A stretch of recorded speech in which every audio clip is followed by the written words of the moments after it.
It was a Tuesday evening.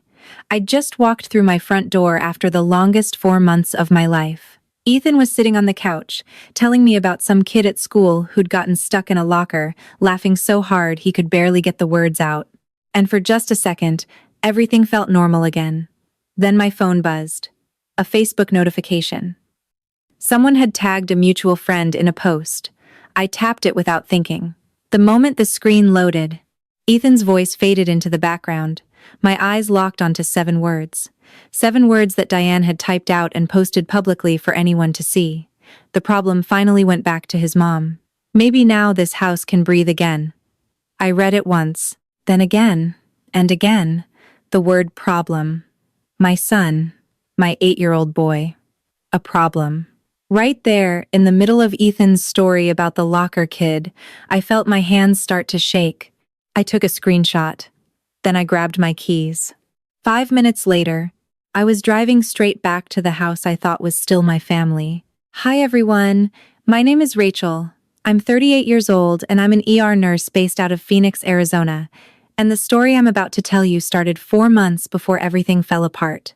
I want you to understand something before I get into it. I wasn't some absent mom who checked out. I was a single mother working double shifts at a level 1 trauma center, raising an 8-year-old boy on my own, paying a mortgage, paying for after-school care, paying for everything. Ethan's dad had been out of the picture since Ethan was 3. So yeah, every financial decision I made alone. That's just the reality I was living in.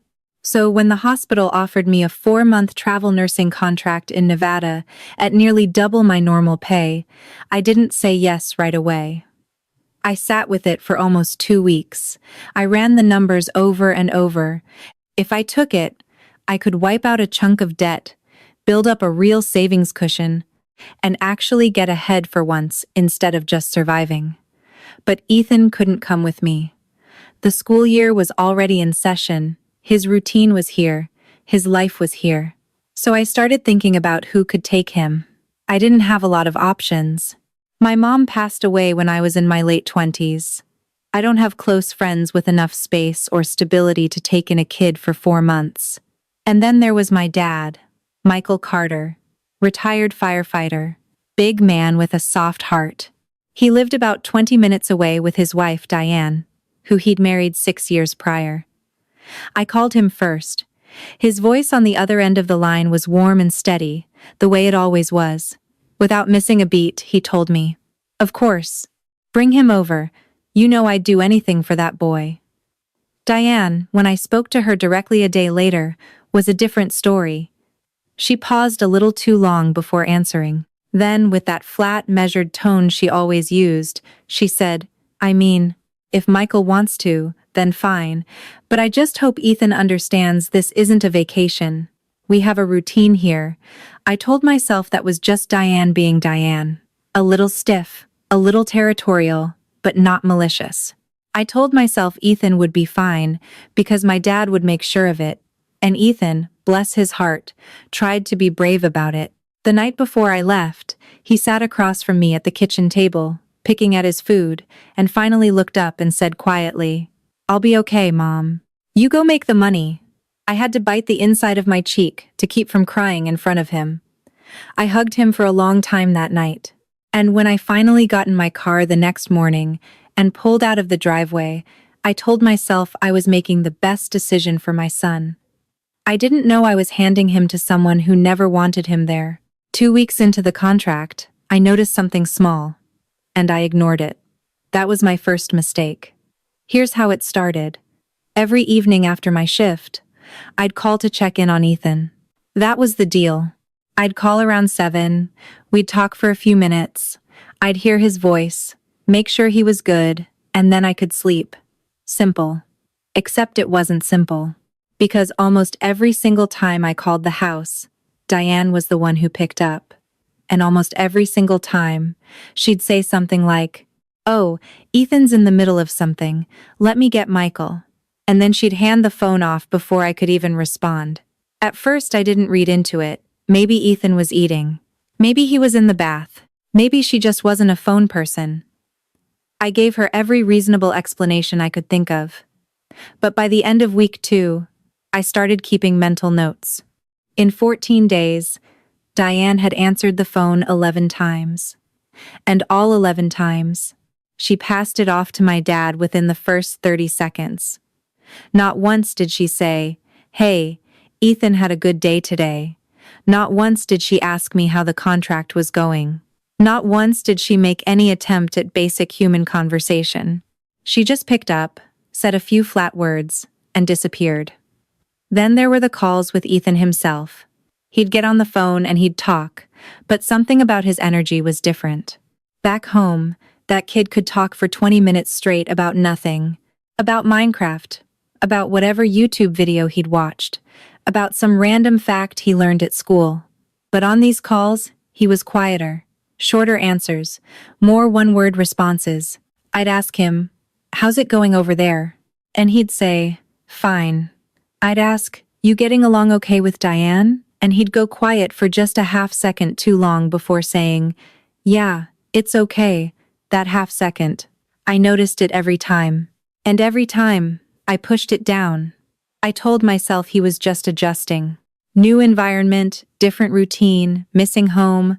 That's normal for a kid. My dad wasn't helping me see it any clearer either. Every time I got him on the phone alone and asked how things were really going, he'd answer in that calm, confident voice of his. "Everything's fine, Rachel. The boy's eating well, doing his homework, sleeping okay. Don't worry." And because it was my dad saying it, because this was the man who'd never once lied to me in my entire life, I believed him. I didn't push harder. I didn't ask the right questions. I just let myself be reassured because I needed to be. Because I was 2 states away and there was nothing I could do about it anyway. So I kept my head down. I kept working my shifts.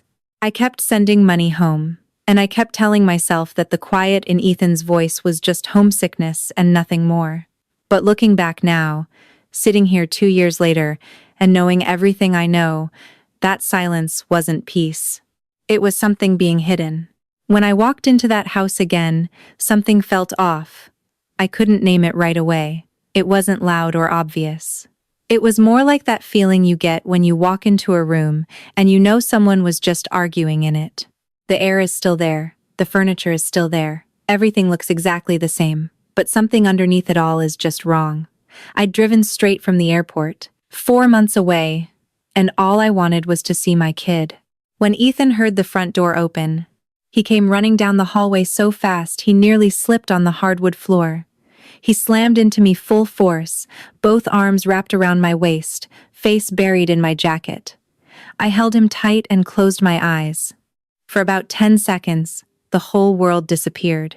Just me and my boy, standing in that hallway, holding on to each other like we'd both been waiting for exactly this moment. My dad appeared from the kitchen doorway, wiping his hands on a dish towel, his face breaking into a wide grin. He crossed the room and pulled me into a hug, squeezing my shoulder the way he always did. He said warmly, "Look at you. You look tired. Come on, sit down. I'll get you some water." But here's what I noticed even in that first minute. Ethan didn't let go of my dad's arm when Michael walked past him. He kind of grabbed onto it and walked with him into the kitchen, like he didn't want to be left alone in the hallway. I filed that away in the back of my mind. Diane was in the living room when I came in. She was sitting on the armchair by the window, scrolling through her phone. She looked up when I walked in, gave me a brief smile that didn't quite reach her eyes, and said in that flat, practiced tone, "Rachel, good trip back?" That was it. No, we're so glad you're home. No, Ethan missed you so much. Just that. 2 sentences, and then her eyes went back to her phone.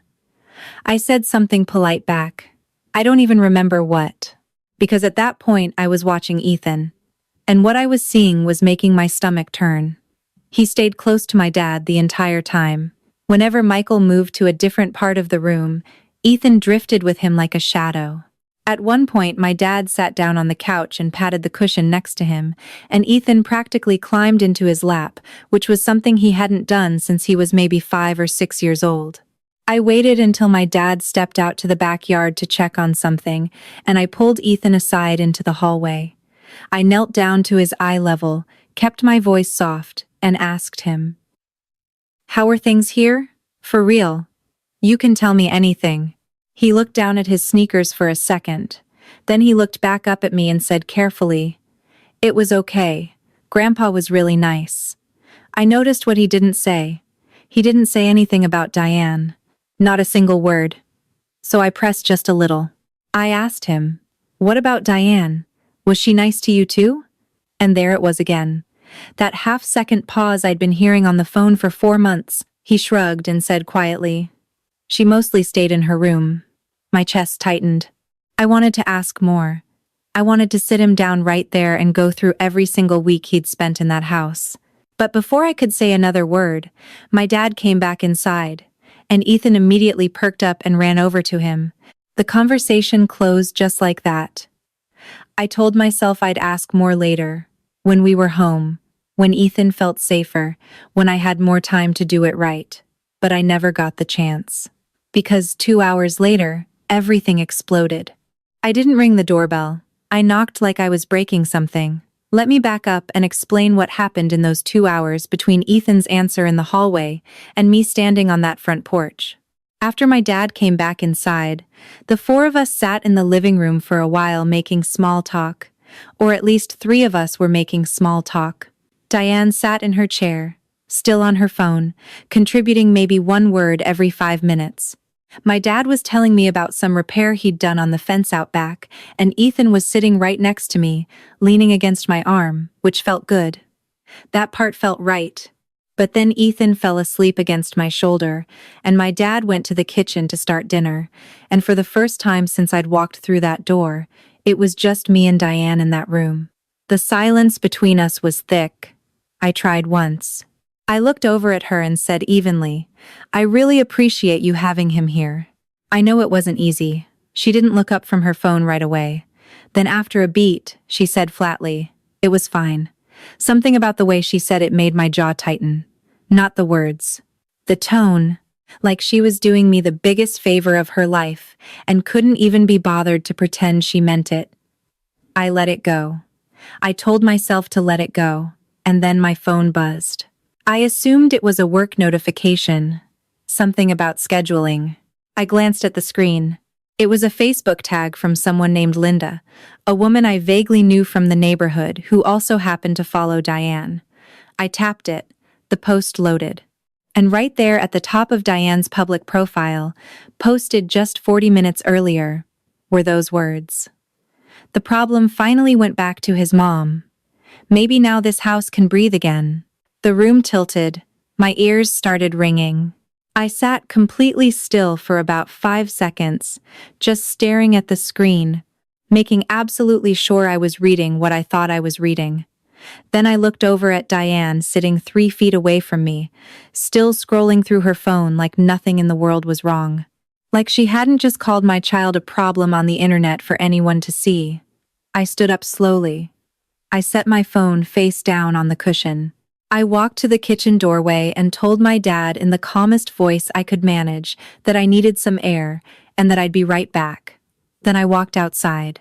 I went around to the side yard where Diane's car was parked, and I stood there for about 30 seconds with my hands pressed flat against the hood, just breathing. And then I walked back to the front porch, and I knocked on that door like my fist had a point to prove. Diane opened it. For just a fraction of a second, something flickered across her face. Maybe surprise.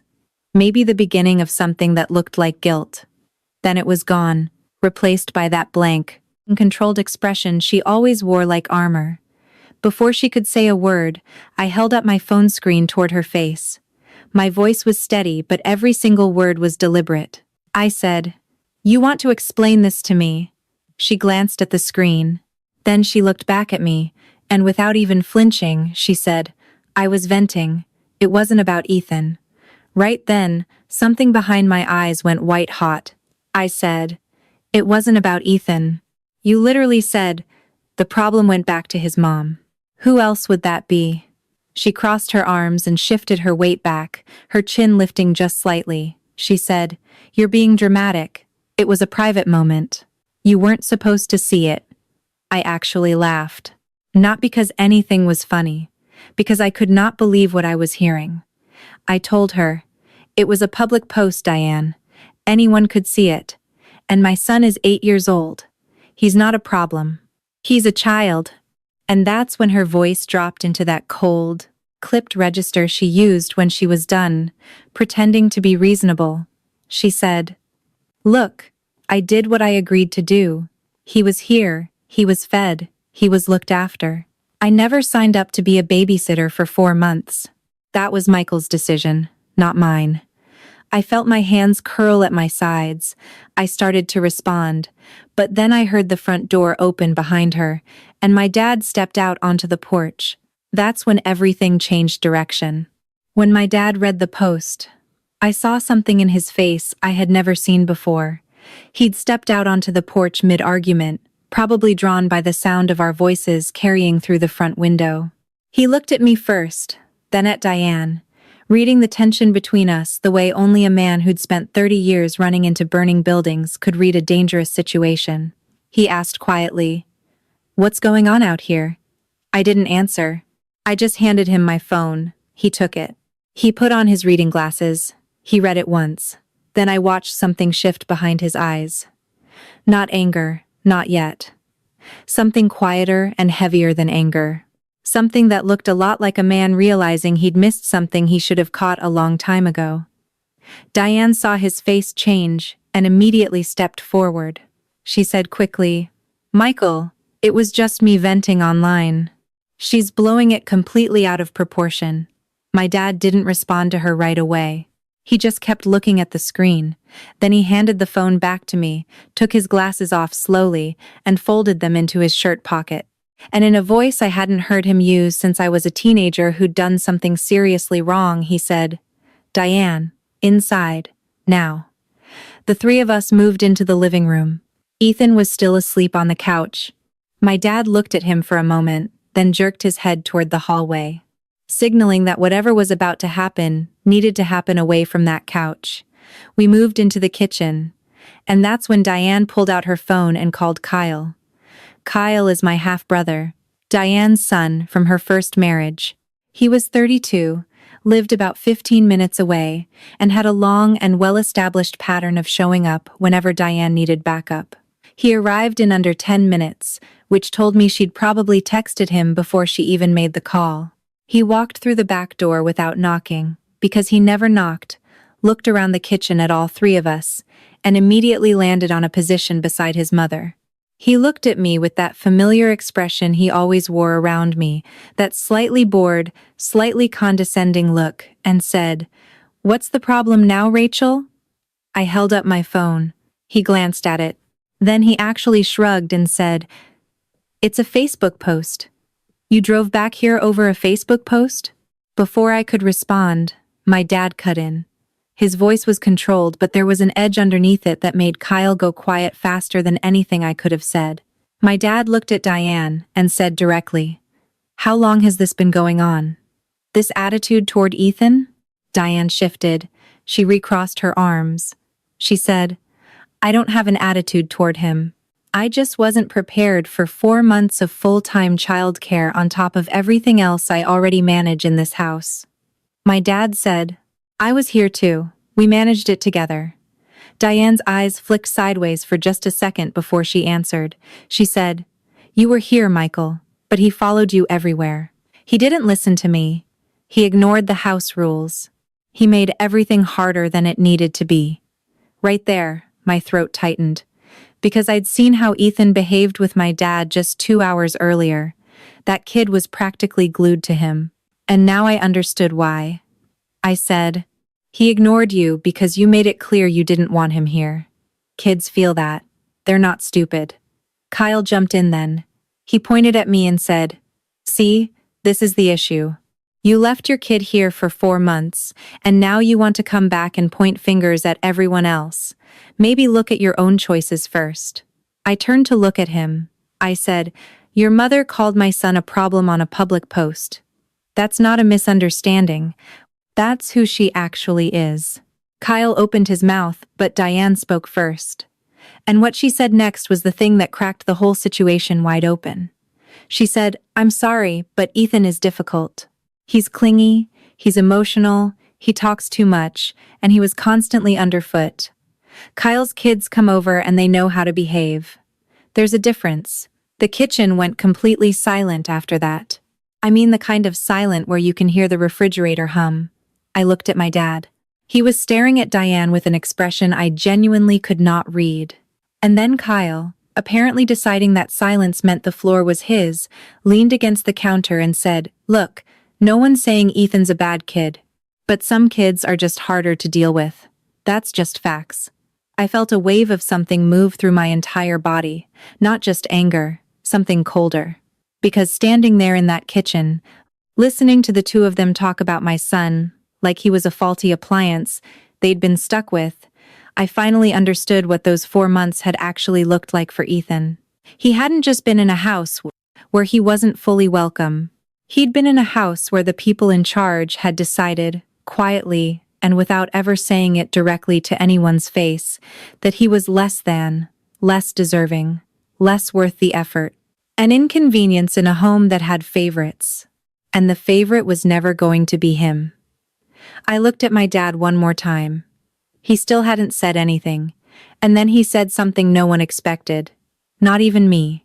My dad looked at Diane, and in a voice that was so quiet it was almost a whisper, he said, "I can't do this anymore." Nobody moved. Kyle's mouth was still half open from whatever he'd been about to say next. Diane stared at my dad like he'd just spoken in a language she didn't recognize. And I stood there with my back against the kitchen counter, barely breathing, because in 38 years of my life, I had never once heard my father say those words. Not when the job was killing him. Not when my mom got sick. Not ever. Diane recovered first. She let out a short, disbelieving breath and said, "Michael, don't be dramatic. We're just having a conversation." My dad didn't raise his voice. He didn't have to. He looked at her steadily and said, "I've watched you treat that boy like he was a burden for 4 months. I told myself you were just adjusting, that it would get better. I made excuses for you because I didn't want to see what was right in front of me." Diane's expression shifted fast. The controlled mask cracked just slightly at the edges, and what came through underneath was something sharper. She said, "Are you serious right now? I kept that child fed, clothed, and in school every single day for 4 months. I gave up my routine, my peace, my space, all because your daughter couldn't figure out her own childcare situation. And now I'm the villain?" Right then something broke loose in the room. I stepped forward and said, "You called him a problem, Diane. You posted it publicly. You didn't even have the decency to keep it private." She spun toward me, and her voice climbed in a way I hadn't heard before. She said, "Because it was true. I'm sorry, but it was true. That kid is exhausting. He's needy, and he's loud, and he never gives anyone a moment of peace. I didn't ask for this. I married Michael. I didn't sign up to raise his grandchild." The word raise hit me like a slap. I said, "He's 8 years old. He needed to feel safe in your house for 4 months. That's all. That's literally all he needed from you." Kyle pushed off the counter and got louder. He said, "Rachel, my mom bent over backwards for your kid, and this is the thanks she gets? You show up here throwing accusations around like you've got some kind of moral high ground? You left him. You chose the job. Own that." And that was the moment something in me stopped calculating. Stopped measuring my words. Stopped trying to keep it civil. I looked straight at Kyle and said, "Don't you ever talk to me about moral high ground. You and your kids got treated like royalty in this house every single time you walked through that door. My son spent 4 months being made to feel like he was in the way. I know it, my dad knows it, and somewhere in there, you know it too." Kyle's face went red. He started to come back at me, but my dad's voice cut through the room like a door slamming shut. He said, "Enough, 1 word." But the weight of it stopped everything cold. My dad turned to Diane, and for the first time since I'd walked into that kitchen, his voice had something raw underneath it. He said, "6 years. I have loved you, and I have been loyal to you, and I have given you everything I had. but I will not stand in my own kitchen and listen to you talk about my grandson, like he's something you had to tolerate. That boy is family. And if you can't see that, then I don't know what we've been doing here. Diane's composure broke completely then. Her eyes went wet, and her voice cracked as she said, "So you're choosing her over me? After everything I've done for this family?" My dad looked at her for a long moment. His jaw was tight, his eyes were steady. And then he said, "I'm not choosing her over you. I'm choosing my grandson. There's a difference." Kyle slammed his hand on the counter and said, "This is unbelievable. You're really going to blow up your marriage over a Facebook post?" My dad turned to look at him. Calm, absolute. He said, "I'm going to blow it up because it wasn't just a post. And you both know that." The silence that followed was the loudest thing I'd ever heard in that kitchen. And then, from the hallway, came a small sound. A shuffle. I turned around. Ethan was standing in the kitchen doorway in his socks, his hair still pressed flat from the couch cushion, his eyes moving slowly around the room, taking in all of our faces. He'd woken up, he'd heard. I didn't know how much, but enough. I crossed the room in 3 steps and knelt down in front of him. I put both hands on his shoulders and looked him in the eyes and said quietly, "Hey, it's okay, we're leaving now." He nodded. He didn't ask any questions. He just reached out and took my hand. And I walked out of that house with my son, knowing with absolute certainty that nothing would ever go back to normal. That night, my dad showed up at my door with 2 bags. I heard the knock around 9:30. Ethan had been asleep for maybe an hour by then.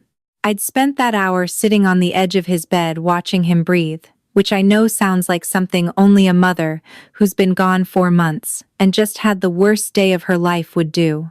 But that's exactly what I was. So that's exactly what I did. When I opened the front door and saw my dad standing on the porch with a duffel bag over one shoulder and a grocery bag in his other hand, I didn't say anything for a moment. He looked older somehow than he had that afternoon. Not broken. Just worn down in a way that 4 months of quietly holding everything together will do to a person. He looked at me and said simply, "I didn't want to be in that house tonight. I hope that's okay." I stepped back and opened the door wider. He came in and set both bags down in the entryway. I went to the kitchen and put on a pot of coffee because neither of us was sleeping anytime soon and we both knew it. We sat at my kitchen table for a long time before either of us said much. He wrapped both hands around his mug and stared at the table surface like he was reading something written there that only he could see. Finally, I asked him, "How long did you know?" He was quiet for a moment. Then he said, "I didn't know." "Not the way you mean it." I knew she was struggling with the arrangement. I knew she was frustrated. But I told myself frustrated wasn't the same as unkind. I said, "Dad." He looked up at me. I said, "Ethan barely left your side today. He grabbed onto your arm in the hallway like he was afraid to let go. An 8-year-old kid shouldn't feel like that in a house he's been living in for 4 months. My dad's jaw tightened. He set his mug down. He said, "I know. I've been sitting with that all evening, trying to figure out when exactly I started convincing myself that everything was fine because I wanted it to be fine." He rubbed the back of his neck and let out a long breath. Then he said, "There were moments. Small things. Times when Ethan would go quiet when she walked into the room. Times when he'd follow me out to the yard even when it was cold, and I'd ask him why he wasn't inside watching TV, and he'd just shrug. I told myself he liked being outdoors. I told myself it was a phase." His voice dropped lower. He said, "I should have called you. I kept thinking I could smooth it out myself. Keep the peace. I didn't want to worry you when you were 2 states away and couldn't do anything about it anyway." Right then, something moved through my chest that wasn't quite anger and wasn't quite grief, but was somewhere between the two. I said, "I would have come home, Dad. The moment you called me and told me something felt wrong, I would have driven back that same day." He nodded slowly. He said, "I know that now." We sat with that for a while. The coffee got cold. Neither of us refilled it. At some point, the conversation shifted from what went wrong to what came next, the way conversations between people who love each other always eventually do. I asked him what he was thinking about him and Diane. He was quiet for a long time before he answered. Then he said, 6 years is a long time to be with someone. But I keep coming back to one thing. That post wasn't an accident. She didn't get hacked. She didn't get quoted out of context. She sat down, typed those words, and hit post. And she did it 40 minutes before you walked through the door. That's not venting. That's someone showing you exactly who they are when they think you're not looking. I didn't have anything to add to that. Because he was right. And we both knew it. After a while, he got up and rinsed his mug in the sink. He stood at the kitchen window looking out at the dark backyard and said without turning around, I used to bring Ethan out here to that yard when I'd pick him up for weekends. Before all this, we'd throw the ball around for an hour and he'd talk my ear off about everything. Teachers, friends, video games, you name it. That kid never ran out of things to say. He paused. Then he said quietly, this past 4 months, he barely talked. I kept waiting for him to open up the way he used to. He never really did. He turned around and looked at me. His eyes were tired but steady. He said, I'm sorry, Rachel. I should have protected him better than that. Right there, sitting in my kitchen at almost midnight, I felt something I hadn't expected to feel in the middle of all this anger and exhaustion. I felt the ground under me get a little more solid. Because this man, this quiet, stubborn, imperfect man who had shown up at my door with 2 bags and an apology, had spent 4 months being the one thing standing between my son and a house that didn't want him. He hadn't done it perfectly, but he had done it consistently, and faithfully, and without ever once letting Ethan feel completely alone. For the first time in years, I realized he had been protecting us quietly all along. A week later, they showed up at my door asking to apologize. And I want to be very clear about something before I tell you how that went. I've worked in an ER for over a decade. I've seen people in genuine crisis. I've seen people in real pain. I know what it looks like when someone is truly sorry versus when someone needs something and sorry is just the door they're knocking on to get it. So when I looked through my front window that Saturday morning and saw Diane and Kyle standing on my porch, I already knew which one this was going to be. My dad was sitting at the kitchen table reading the newspaper when I walked in and told him they were outside. He folded the paper slowly, set it down, and looked at me. He didn't say anything. He just waited to see what I wanted to do. I thought about it for about 10 seconds. Then I opened the door. Diane was wearing a cream-colored blouse, her hair done, her makeup on. She looked like she'd gotten dressed for something important, which I suppose she had. Kyle was standing half a step behind her, hands in his pockets, doing his version of looking humble, which mostly just looked like a man who'd rather be anywhere else. Diane met my eyes and said, Rachel, I owe you an apology.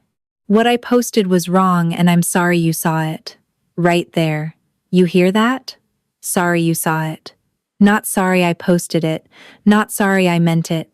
Sorry you saw it. I leaned against the door frame and crossed my arms and said, Go ahead. She blinked. She said, I just said I was sorry. I said, You said you were sorry I saw it. That's not the same thing as being sorry you did it.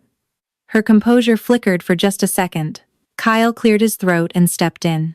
He said, Look, we drove over here to make peace. Can we just come inside and talk like adults? I said, No. He looked surprised, like that was genuinely not the answer he'd prepared for. He said, No? I said, No. You don't get to come into my house. Not after what happened. If you have something to say it right here. Diane straightened slightly, and then the mask slipped just enough for me to see what was actually underneath it.